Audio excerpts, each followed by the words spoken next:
Si la firme française de Dion-Bouton est née de la rencontre en 1883 entre le marquis de Dion et Georges Bouton, artisan mécanicien parisien, son accession parmi les marques les plus prestigieuses de la première génération automobile ne date que de 1913. C'est au cours de cette année-là que l'ouvrier et l'aristocrate présentent le type E1 à moteur 8 cylindres en V. Il s'agit d'une luxueuse voiture de taille imposante, capable de dépasser les 80 km/h. Proposée en limousine, en coupé de ville ou en torpedo, ces Françaises de prestige reçoivent bien sûr des roues en bois et le volant est disposé à droite. Richement équipée, dotée de garnitures bois, la de Dion-Bouton V8 marque simultanément l'apogée de la firme et l'amorce de son déclin.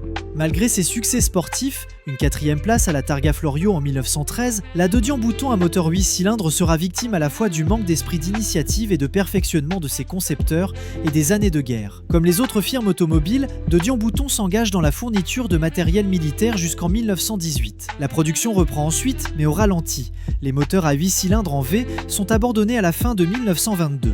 L'arrivée ou l'essor d'autres marques spécialisées dans les véhicules de luxe, comme Delage, Voisin ou encore Hispano-Suiza, fait péricliter l'affaire du marquis de Dion et du mécanicien Bouton. En 1933, 50 ans tout juste après sa création, l'usine de Puteaux en proche banlieue parisienne doit fermer définitivement ses portes.